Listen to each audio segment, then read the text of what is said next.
morning, IVC Kids, here and at home. I'm Miss Teri, and I'm happy to be in the house with you this morning, whether it's your house or this house. Okay, so it's the Sunday before Christmas. I wonder what story I could tell today.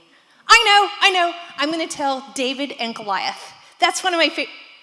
Oh, maybe not.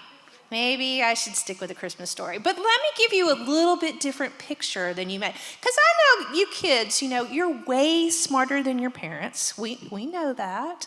We just, let them think that they're the smartest. And we know that you've heard this story about 1 million times in your, long 10 years of life. And so I want to help you out. I'm not going to bore you with the same old story. I'm going to give you a little bit different picture. Now, you know what it looks like for somebody to be pregnant. Okay, their tummy gets big and they whine a little bit. At least I did. When I was pregnant, I whined a really lot. So you probably have this picture in your head of what it was like when Mary found out that she was going to have a baby. You probably picture, especially if you have younger siblings, you probably picture what your mom looked like. But that's really not what it was like. In the day when Mary lived, kids got married, and I say kids because they were a lot younger when they got married. If you saw the welcome this morning, you saw Abby and Lana welcoming us to church today. Well, Mary was probably more the age of Abby and Lana, which is terrifying to me. But that's how old Mary was when an angel came to Mary and said, "Mary, you have found favor with God." Now, I would love, to know that an angel came to my Abby and said, "You have found favor with God." But if he could just stop right there. It's like, I want you to know that God is pleased with you. You have a great relationship with him, and let's stop right there. But no, Mary gets this news that she is going to be a mother of the Son of God.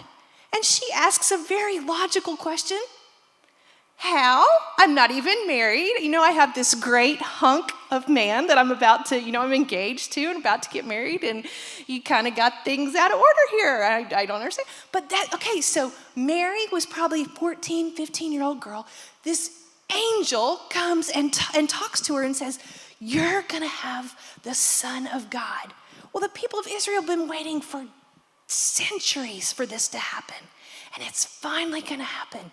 And she very humbly says, "May it be as you have said it's going to be."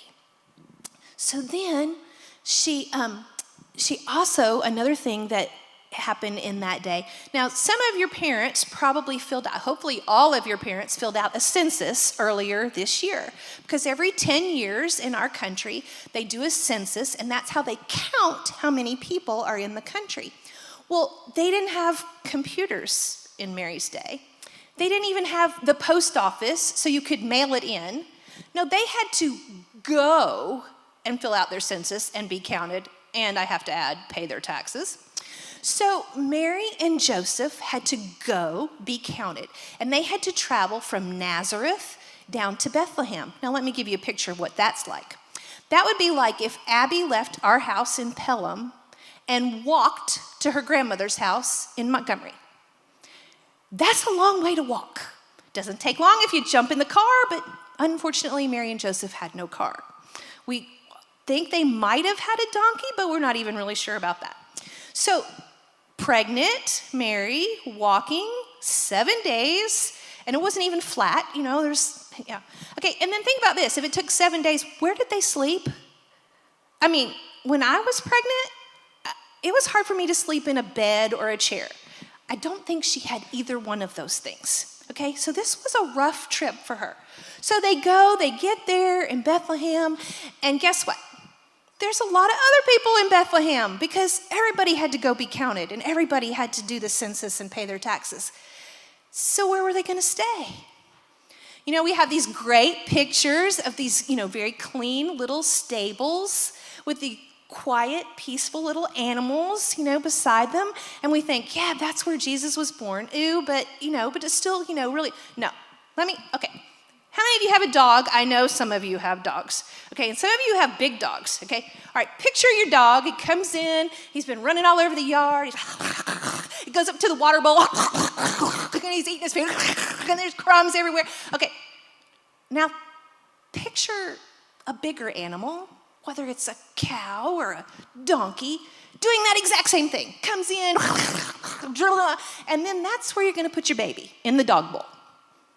I'm serious, that's what happened. It was a manger, and we have this great little picture of this little wooden bed with pretty hay, but it was an animal's bowl, okay? That's where Jesus was born.